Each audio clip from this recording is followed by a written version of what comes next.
HIPAA menus. This is kind of a simple topic when it comes to HIPAA, but there's a lot that you can unpack to make it easier for your users. For example, if you're a user and you've gone ahead and registered for your account and you have access to this HIPAA platform, is it going to show you HIPAA related topics that you can easily navigate to? For example, privacy or the ability to deal with kind of getting into your insurance and accessing your coverage for your insurance, or possibly any of your PHI data that you've input into the system. These are just a few examples.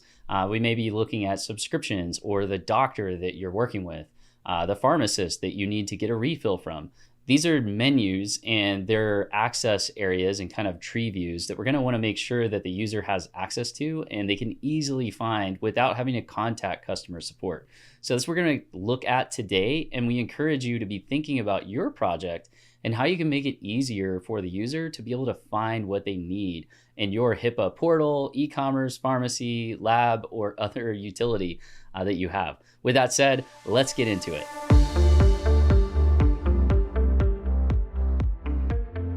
Okay, so diving right in here, you can see that in this example, we have a nice little mega menu that we're showing for the user.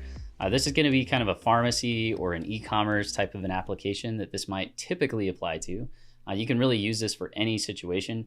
We have a lot of our clients who provide HIPAA medical supplies and resources, possibly even medicine, etc. But they'll provide this in bulk to distributors or pharmacies or these kind of things. So whenever someone is ordering, they're going to want to quickly go from a category to a subcategory to a detail view type of a process. So this is a really nice menu to be able to do that. This side menu is really helpful if you want the user to be able to get to things quickly within their dashboard. So once they've logged in, they have access to this side view, this kind of mini menu. And you'll see this a lot throughout this discussion. The main thing that we want to point out is this ought to be very customizable, both the mega menu and the mini menu that we're presenting, so that whenever the user is logged in, we can actually dynamically modify this menu. If they are a bulk purchaser, we want to show them different screens. If they're a certain role within the organization, we want to remove certain options so that they can only see what they should have access to, and so that they can just stay focused on what they need to see. Depending on the patient type, maybe they are a certain type of patient who has a lab. We only want to show menu items where they pertain to that user, and maybe call out certain menu items that really apply for that use case, so that they're not calling and getting in touch for customer support and customer service. Okay, so let's take a look at another example. Here is an example where we have actual data populated, and you can see just kind of a category, subcategory type of a view.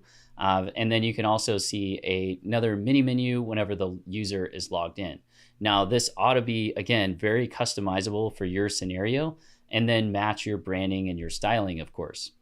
Now, this is a really interesting menu. So this particular menu setup, and you can see this is kind of a design planning that we're doing here. But this particular menu allows the user to access documents. So they have secure documents, and we're going to allow them to also get into different learning, see a team that's dedicated to them, possibly an internal group, as well as a kind of within your group support team that they're working with. And then they also have the ability to look at a calendar, see different kind of high-level information like links to different library or resource information, etc. Now, what we're wanting you to do from this menu is really think about what are some of the nuances that are going to be really helpful to your customers so they can self-service.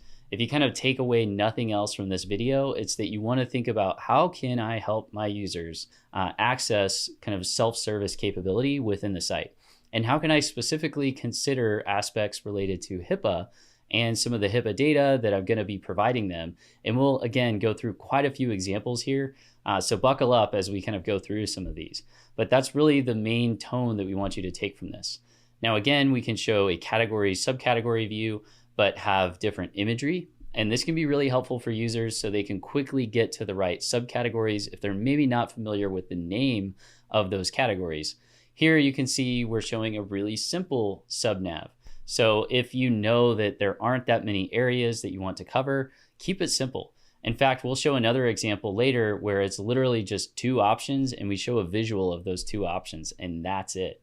So you do want to keep it as simple as you possibly can. Here's an example of that. Now, again, you have your mini menu, and then we can also take a look at that example now where they just have these two items that they can order. That is it, and they select from those two. So this is just kind of an extreme so that you're thinking about that as you go through these different menus. You don't want to overcomplicate it, but you do want to make sure that the user has access to everything that they need and it's obvious in the flow of where they're at in your application. Now, in this particular application, let me make this a little bit bigger. In this particular application, you can see that this is a pharmacy application and the user has the ability to go into a subnav related to their medications, their appointments, and then their account. Now, whenever they're in their medications, they can really quickly navigate to those and request a refill. And they can, whenever they are on their medication itself, get into another menu where they're seeing the details associated to that particular order from the pharmacy. This is really cool. The user can actually go in and deal with a refill request or cancel a refill request. They can see details around their order and when it was filled. Just a lot of really cool information from this menu.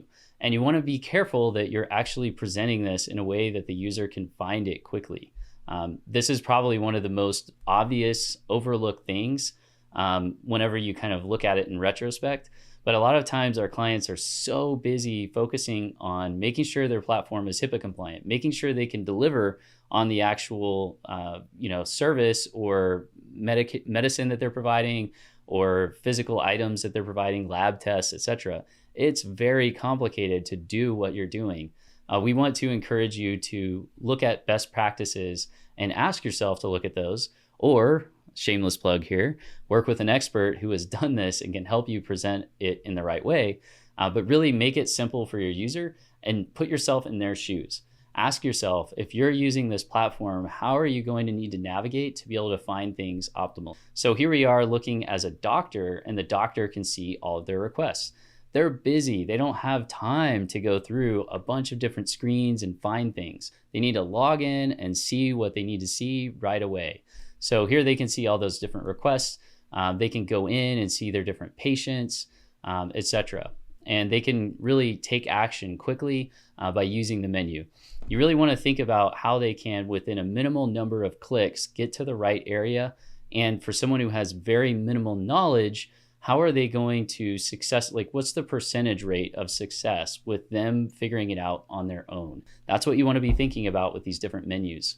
Okay, so continuing on to a pharmacy, this would be a pharmacy view where they're looking at their different menu items.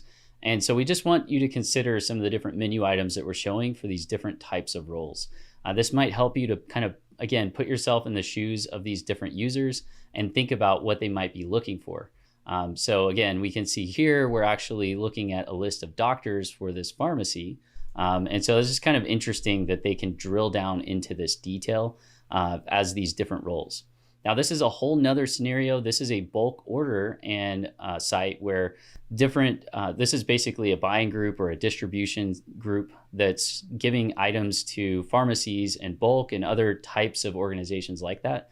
And they are allowing these different organizations to self-service through their website. All of this integrates to the back office, and that data needs to dynamically impact this menu and some of the menu options. So you can see we're just kind of exploring some of the different presentation here. But what we would encourage you to do is think about this from a being concise and delivering all of the information that you need for your customers perspective. What are these items on the menu, and what are these kind of search options that would make sense for your business? Moving on, we're taking a look at a device-based interaction with both doctors and patients. And in this case, this is a Bluetooth device system. So here you can see just a very nice kind of visual implementation of a menu. The users have the ability to see these icons and really quickly associate them subconsciously. Now, once they're in the application, the same idea applies. So you can see we have nice visual imagery across the top horizontally. And then vertically on the left, we have these different menu items that they're probably used to seeing. And you really want to think about that with the imagery and the icons. What are some icons and visuals and what's some layout structure that the user is going to be used to seeing, and then what are the most important aspects of your application that we want to present. This is what needs to go into the menu system. So again, take away as much as you can how your users might take advantage of some of these different topic areas. So would it make sense for them to have access to their data? Does it make sense for them to have access to a support tab that's going to have information? What kind of information are you going to put in there? Where are you going to get it from? These are questions that we encourage you to ask. Now, this is kind of looking at the doctor view for their patients. And so you can see that they have these kind of nested menu capabilities, and we want to keep it very simple and clean, but really get the point across. With a lot of the menu systems, you're going to want to have just a few phrases, or just a few words rather in a phrase that's going to make sense to anyone. So one of the things you can do is you can be thinking about your workflow and think about the menu structure and kind of come up with some ideas and put them down on paper, bullet it out, and kind of draft out what you think the flow would be and what you think the logical menus would be, so users can access that flow at any point in the flow of where they need to go in this workflow through your site, and be able to access that from your menu system whenever they log in. If you have an omni-channel experience, in other words, maybe you have a kiosk system at locations, maybe you have a mobile or tablet application, as well as a desktop or a PWA, progressive web app, whatever it is, do those all have consistent presentation within the menu system? Is the verbiage the same? And really, consistency is a key aspect for menus and making it really easy for your users to figure out where they're going. Okay, let's take a look at a few more examples here of this particular project. So here you can see, again, we kind of have this left nav. We also have this mini menu at the top. And then finally, whenever we're in the mobile application, we have this consistency of the menu. So this is a mobile application view. This is a desktop view. And you can see we've got that consistency. Okay, with that said, we'll kind of close up with a few final remarks and just some ideas and tips whenever you're looking at your HIPAA menu system. Okay, so just to wrap up here, I want to say thank you for watching this video to this point. If you like what you saw, if you would hit the like button, we would certainly appreciate it. And if you're interested in seeing more of these videos, we would welcome you to subscribe. One of the big things that we want to encourage you to think about as you kind of progress with your review of your HIPAA project, in this case, talking about menus, is we have a lot of experts on our team who specialize in HIPAA projects. We do a lot of this work. We work a lot in the medical field. Whether or not you work with us or with another vendor, we just encourage you to think about the fact that it's going to dramatically reduce your overhead if you work with an expert who has a lot of experience. If you work with us, we do provide a complimentary discovery up front. This is a really hassle-free way to get you and your team access to information that you can take with you whenever you're done with this discovery process. It usually takes 1 or 2 calls, and we bring a business analyst to the meeting. If you would like, we will provide you with a recording and with written notes in a really nice format, so you can kind of take it and use it to move you ahead with your HIPAA project as you go forward. And if you think there's a potential for a fit for us to work together directly, we'll be happy to provide you with options and proposals and kind of coordinate to see if there is a good fit to move forward. If not, we will gladly provide you with resources, checklists, best practices, and access to our information that we provide in this space. We really love working in the HIPAA space, and we want to make it a great experience for you, even if we don't work together directly. Once again, thank you for watching this video. We hope you have a great rest of the day, and we will see you in the next video. Until then, bye for now.